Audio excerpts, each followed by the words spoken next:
Before I introduce Andrew Enns of Leger, please donate to the show. We don't want Trudeau's money.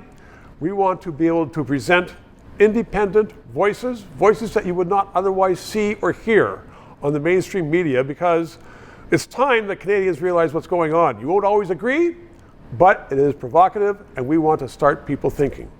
Thank you. Now, Andrew Enns is the Vice President of Leger Polling. Leger Polling is probably the most accurate polling company in Canada. You have been following the trends. Everybody knows it, that Trudeau is very unpopular. And what some people are saying, well, he has to go now. What I've been arguing is that he should be defeated in an election so that his policies would be defeated, his woke government would be defeated and thrown out. But when you're polling, are people just saying, well, I don't like him? I liked him 9 years ago and I don't like him now? Or are they saying, I don't like what he's doing to Canada? Well, I think there's definitely a group of the population that, well, look, they never liked him. There was a segment of the population that he was too. There was just something about his demeanor, and this is about the personality. This was about the brand of Trudeau. This is the drama teacher. This is Canada is back. The so hair, yeah. the bit of the glibness, the whole. It just grated people the wrong way. Even the notion, my cabinet's going to be a balanced feminist cabinet. I'm a feminist. It's good, but people just, what's the big deal? And it grated on people. Right. Not fast forward 9 years, Stephen, and there's a lot of policies that are now a problem. Carbon tax is a problem. I think some of the stuff on the online digital media and censorship. There's the just a number of policies. You touched on sort of some of the woke, some of that stuff. Again, there's little instances of that are piling up a little bit on him now. So let's just take that. So policies that people don't like, or they don't like what's happening in the country, or they don't like this unbridled immigration, it's open country. So those are adding up.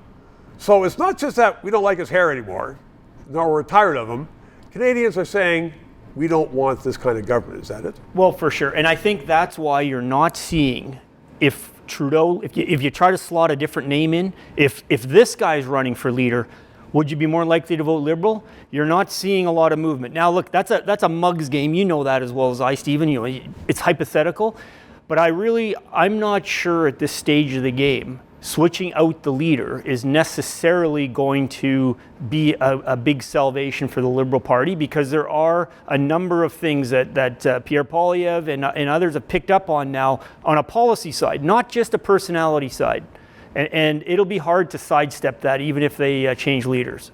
That's fascinating, because many big shot old Liberals are saying, we're going to change the leader and we have another chance to gain. What you're saying is that it's a pretty small chance, because people are concerned about the track record of the government as opposed to just a leader. It's a small chance because, quite frankly, you've got to make some real big change and you just don't have the time or the runway, or quite frankly, I'm not sure.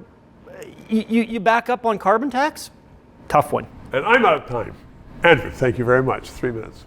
This show provides independent analysis of the issues. We are not paid by the government. And as I am finding, so much business in Canada relies upon various governments that they don't want to sponsor or advertise on a show which may become controversial, which talks about liberty, freedoms, sometimes criticizes government. I've had guests on that support the government. But people are saying, you know what? We don't want to bite the hand that feeds us, i.e. government, which is why I hope you'll subscribe and contribute to keep this show on the air.